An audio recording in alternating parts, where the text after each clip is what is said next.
जय श्री राधे श्याम। आप सभी का अपने चैनल धार्मिक स्टोरीज में स्वागत है। क्या आपने कभी सुना है कि एकादशी व्रत की अधिष्ठात्री देवी को ही जगन्नाथपुरी में उल्टा लटका दिया गया था? जी हाँ, यहाँ कोई साधारण कथा नहीं है, बल्कि भगवान जगन्नाथ की एक ऐसी रहस्यमय लीला है जिसने देवताओं तक को आश्चर्य में डाल दिया था। एक तरफ थी एकादशी देवी और दूसरी तरफ स्वयं भगवान जगन्नाथ की इच्छा। आखिर ऐसा क्या हुआ कि सम्मान की अधिकारी देवी को यह दंड मिला?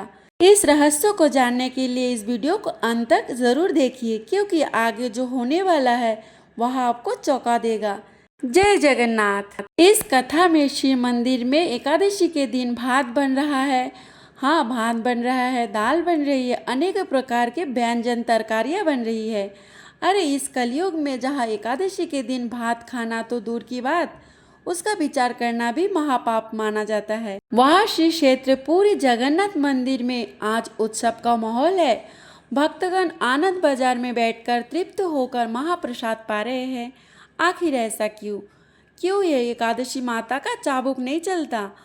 बात उस समय की है जब सतयुग का सवेरा था। भगवान विष्णु के श्री अंग से एक परम तेजस्वी शक्ति उत्पन्न हुई जिनका नाम था एकादशी देवी। उनका जन्म ही इसलिए हुआ था कि वे संसार से पाप का नाश कर सके। ठाकुर जी ने उन्हें निहारते हुए एक विशेष वरदान दिया।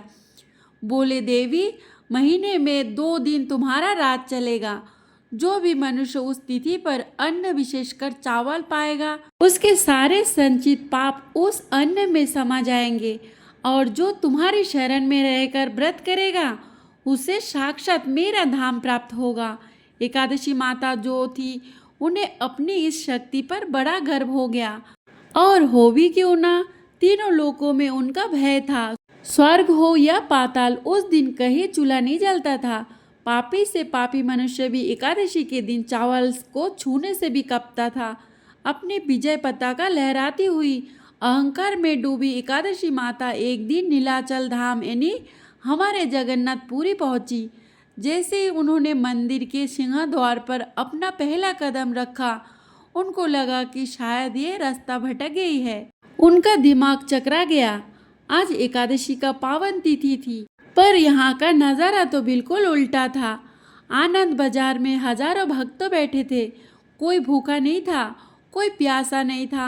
सबके सामने मिट्टी के कुल्हाड़ों में गर्मा गर्म अन्न परोसा जा रहा था।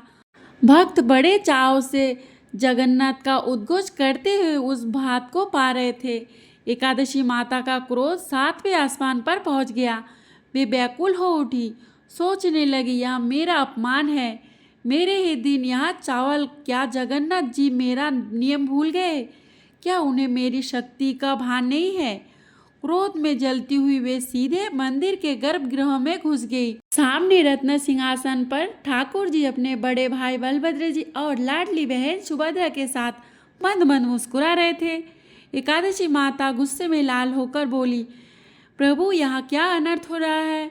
आपने ही तो मुझे वरदान दिया था कि एकादशी को चावल में पाप पुरुष का वास होगा। आज आपके इस धाम में यह पाप का गंगा क्यों बह रही है? रोके इन भक्तों को, वरना मेरा श्राप सबको भस्म कर देगा। ठाकुर जी ने बड़े प्रेम से देखा और शांत स्वर में बोले, देवी, शांत हो जाओ। तुम देख रही हो, वो साधारण चावल नहीं है, वो कैवल्य है, वो मेरा महाप्रसाद है। यह साक्षात मेरी झूठन है, और मेरी झूठन में कभी कोई पाप निवास नहीं कर सकता। इसके सामने कोई तिथि, कोई नक्षत्र, कोई नियम बड़ा नहीं है। परंतु एकादशी माता का अहंकार जो था वह बहुत बढ़ चुका था। उनको लगा कि भगवान केवल अपने भक्तों का पक्ष ले रहे हैं। वे जिद पर अड़ गई, बोली, नहीं प्रभु, नियम तो नियम होता है। अगर सारी दुनिया चावल नहीं पा रही है तो पूरी में भी कोई नहीं पाएगा। मैं अभी जाकर इन भक्तों के पत्तों में से वो अन्न छीन लूंगी। जैसे एकादशी माता पलटी और उन्होंने महाप्रसाद को रोकने के लिए अपना हाथ उठाया, तभी अचानक मंदिर का पूरा वातावरण बदल गया। ठाकुर जी की वो प्यारी सी मुस्कान ओझल हो गई। उनकी बड़ी बड़ी गोल आंखें वो तेज में आ गया, और जो प्रलय ला सकता है, क्योंकि ठाकुर जी सब कुछ सह सकते हैं, अपना अपमान सह सकते हैं, लेकिन अपने भक्त और अपने प्रसाद का अपमान उनसे सह नहीं होता। ठाकुर जी एक हुंकार गूंजी जिसे उनकी बड़ी बड़ी गोल आंखों में वो तेज आ गया जो प्रलय ला सकता है। क्योंकि ठाकुर जी सब कुछ सह सकते हैं, अपना अपमान भी सह सकते हैं, लेकिन अपने भक्त और अपने प्रसाद का अपमान उनसे सहन नहीं होता।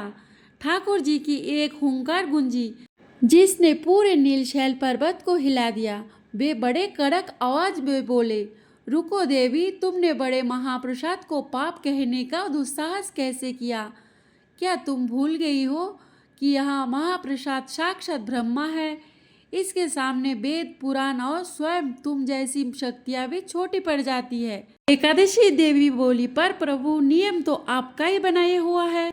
अगर आज भक्त चावल पाएंगे तो मेरा व्रत खंडित हो जाएगा, मेरा मान कहाँ रहेगा? खंडित हो जाएगा, मेरा मान कहाँ रहेगा?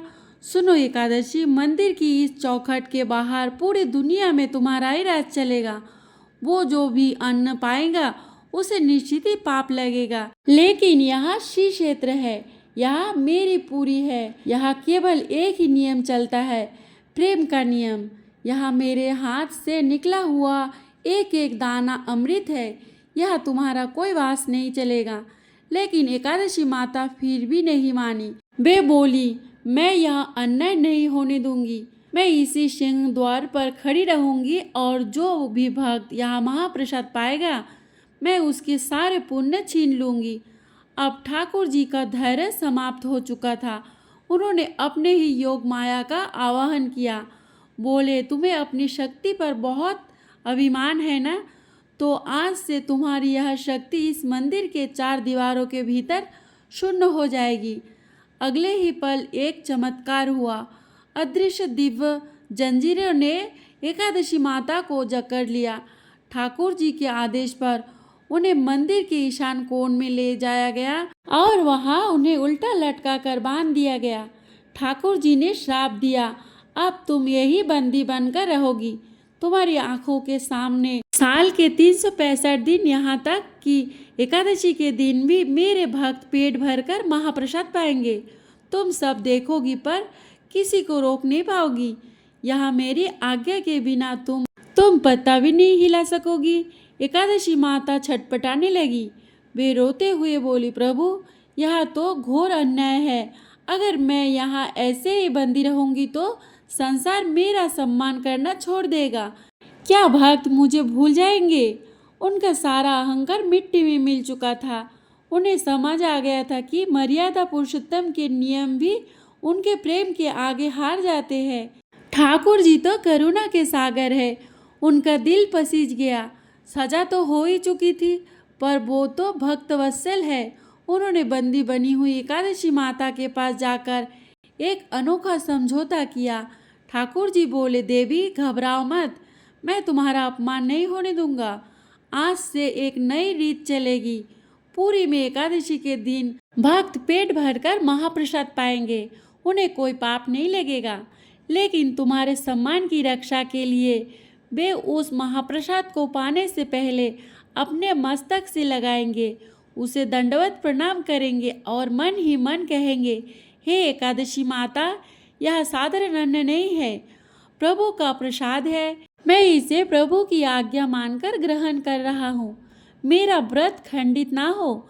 एकादशी माता इस सम्मान से प्रसन्न हो गई। उन्होंने वचन दिया, प्रभु जो भी भक्त इस भाव से पूरी में महाप्रसाद पाएगा, मैं उसके पाप नहीं लगूंगी, बल्कि उसे 2 गुना पुण्य प्रदान करूंगी। यही कारण है कि आज भी जगन्नाथपुरी में दुनिया की एकलौती ऐसी जगह है जहां एकादशी के दिन आनंद बाजार में हजारों भक्त बड़े आनंद से महाप्रसाद पाते हैं। वह मान्यता है कि यदि एकादशी के दिन आपको महाप्रसाद मिल जाए और आपने यह सोचकर उसे ठुकरा दिया कि आज मेरा व्रत है, तो वह साक्षात जगन्नाथ जी का तिरस्कार माना जाता है और उसका भारी पाप लगता है। आज भी मंदिर के बेड़ा काली मंदिर के पास एकादशी माता की मूर्ति स्थापित है, जहाँ वे मौन रहकर सब देखती है पर किसी को टोकती नहीं। प्रिय भक्तगणों, भगवान की लीला को समझना आसान नहीं है, इसलिए हमेशा श्रद्धा और विश्वास बनाए रखें। सच्ची भक्ति करने वाले पर भगवान की कृपा अवश्य होती है। अहंकार का अंत और भक्ति की जीत निश्चित है। भगवान जो करते हैं उसमें भक्तों का कल्याण छिपा होता है। इस कथा से हमें यही सीख मिलती है कि भगवान की इच्छा सर्वोपरि है और सच्ची श्रद्धा अंत में विजय दिलाती है। जय जगन्नाथ। प्रिय भक्तगणों, आप लोगों को वीडियो कैसा लगा कमेंट में ज़रूर बताइएगा।